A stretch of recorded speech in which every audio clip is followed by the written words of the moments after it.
हरे कृष्णा, राधे राधे। सभी भक्तों को सादर प्रणाम। सभी भक्तों को प्रदोष व्रत की हार्दिक शुभकामनाएं। भक्तों, शुक्रवार के दिन आने वाली त्रयोदशी तिथि को शुक्र प्रदोष व्रत के नाम से जाना जाता है। इस वर्ष नवंबर में दीपावली से पहले प्रदोष का व्रत बहुत खास माना जा रहा है, क्योंकि इस दिन धनतेरस और शुक्रवार का संयोग है। शुक्र प्रदोष व्रत सुख, सौभाग्य, धन और समृद्धि प्रदान करने वाला माना गया है। इस दिन शिव पूजा करने से न सिर्फ भगवान शंकर और माता पार्वती बल्कि देवी लक्ष्मी की कृपा भी प्राप्त होती है। तो भक्तों, आइए ऐसे में जानते हैं प्रदोष की सही तिथि, मुहूर्त और महत्व के बारे में। कार्तिक और नवंबर माह का पहला शुक्र प्रदोष व्रत 10 नवंबर 2023 को रखा जाएगा। इसी दिन धनतेरस का त्योहार भी है।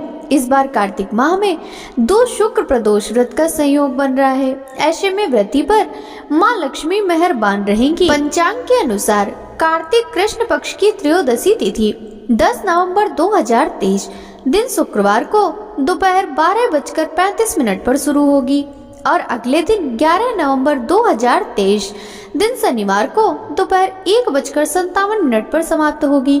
प्रदोष व्रत की पूजा शाम को की जाती है, इसीलिए इसमें प्रदोष काल मुहूर्त देखा जाता है। 10 नवंबर 2023 की शाम 5:30 से रात 8:08 तक। अब जान लेते हैं पूजा विधि के बारे में। शुक्र प्रदोष व्रत वाले दिन सुबह सूर्योदय से पहले उठ जाएं। स्नान आदि के बाद साफ कपड़े पहनकर शुक्र प्रदोष व्रत का संकल्प लें। उसके बाद भगवान शिव की विधि विधान से पूजा करें। उन्हें बेलपत्र, अक्षत, धूप, दीप, नैवेद्य, गंगा जल इत्यादि चढ़ाएं।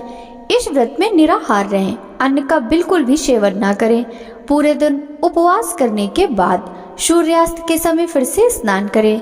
शाम में प्रदोष काल के दौरान उत्तर पूर्व दिशा में मुंह करके आसन पर बैठ जाएं और शिव जी को जल से स्नान कराएं।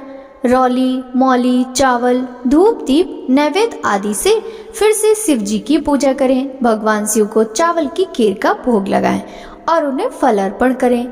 फिर ओम नमः शिवाय मंत्र का 108 बार जप करें। अब जान लेते हैं शुक्र प्रदोष व्रत के महत्व के बारे में। शास्त्रों के अनुसार समस्त आर्थिक संकटों से मुक्ति पाने के लिए शुक्र प्रदोष व्रत अवश्य करना चाहिए। इस व्रत से माँ लक्ष्मी का आशीर्वाद प्राप्त होता है।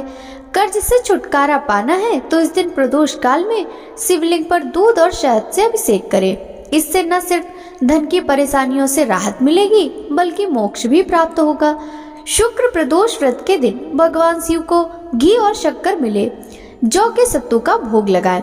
8 दीपक 8 दिशाओं में जलाएं। इससे माँ लक्ष्मी का घर में वास होता है। अब रसपान करेंगे शुक्र प्रदोष व्रत कथा का। शुक्रवार त्रयोदशी प्रदोष व्रत पूजा विधि सोम प्रदोष के समान ही है। इसमें श्वेत रंग तथा खीर जैसे पदार्थी सेवन करने का महत्व होता है। सूत जी बोले, प्राचीन काल की बात है, एक नगर में 3 मित्र रहते थे। तीनों में घनिष्ठ मित्रता थी।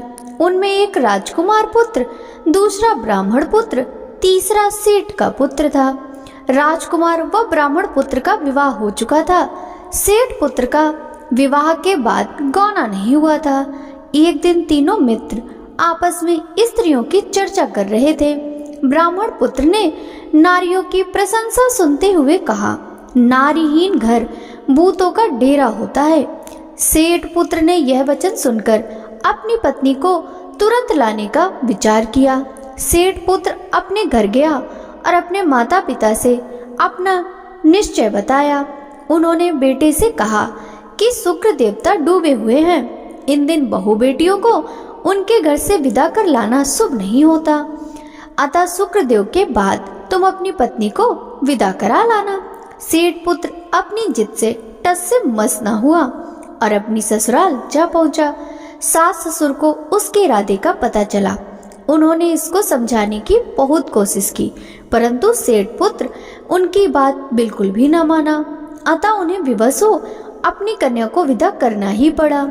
ससुराल से विदा होकर पति पत्नी नगर से बाहर निकले ही थे कि उनकी बैलगाड़ी का पहिया टूट गया और एक बैल की टांग टूट गई। पत्नी को भी काफी चोट आई। सेठ पुत्र ने आगे चलने का प्रयत्न जारी रखा। तभी डाकुओं से भेंट हो गई और वे धन धान्य लूटकर ले गए। सेठ का पुत्र पत्नी सहित रोड़ता पीटता हुआ अपने घर पहुंचा। जाते ही उसे सांप ने डस लिया। उसके पिता ने वैद्यों को बुलाया। उन्होंने देखने के बाद घोषणा की कि आपका पुत्र 3 दिन में मर जाएगा। उसी समय इस घटना का पता ब्राह्मण पुत्र को लगा। उसने सेठ से कहा कि आप अपने लड़के को पत्नी सहित बहू के घर वापस भेज दो। ये सारी बाधाएं इसलिए आई हैं कि आपका पुत्र शुक्रास्त में पत्नी को विदा करा लाया है। यदि वह वहां पहुंच जाएगा तो बच जाएगा। सेठ को ब्राह्मण पुत्र की बात जच गई और अपनी पुत्र वधू और पुत्र को वापस लौटा दिया। वहां पहुंचते ही सेठ पुत्र की हालत ठीक होनी आरंभ हो गई। तत्पश्चात उन्होंने शेष जीवन सुख आनंद पूर्वक व्यतीत किया और अंत में वह पति पत्नी दोनों स्वर्ग लोक को गए। बोलिए शंकर भगवान की जय। ओम जय शिव ओंकारा स्वामी जय शिव ओंकारा ब्रह्मा विष्णु सदा शिव अर्धांगी दारा। ओम जय शिव ओंकारा एकानन चतुरानन पंचानन राजे हंसासन गरुड़ासन वृषवाहन साजे।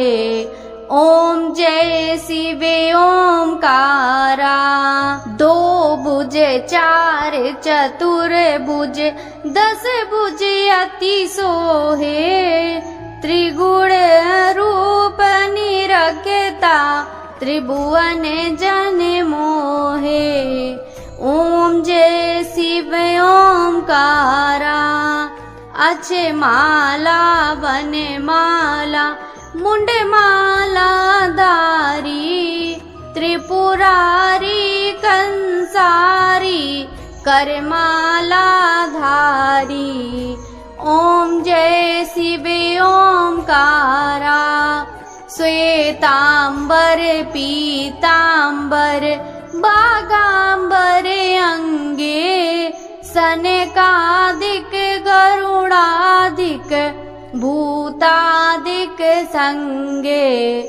ओम जय शिव ओंकारा कर के मध्य कमंडलु चक्र त्रिशूल धारी सुखकारी दुखहारी जग पालनकारी। ओम जय शिव ओंकारा ब्रह्मा विष्णु सदा शिव जानते अविवेका प्रणवाक्षर में शोभित ये तीनों एका।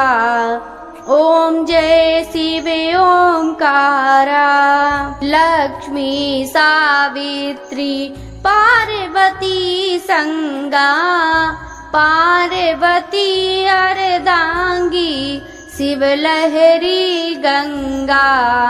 ओम जय शिव ओंकारा पर्वत सोहे पार्वती शंकर कैलासा बांग दतूर का भोजन बसमी में वासा।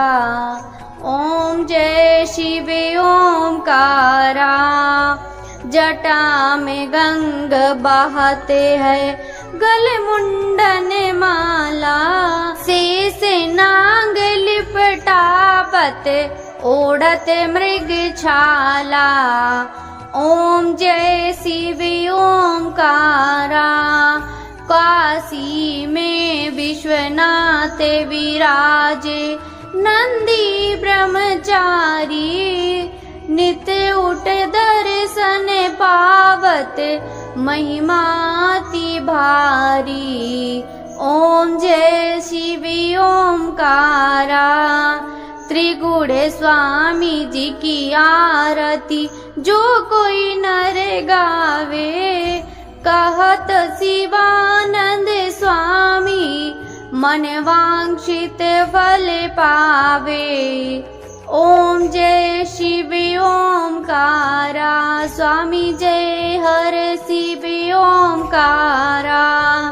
भगवान शिव जी की जय।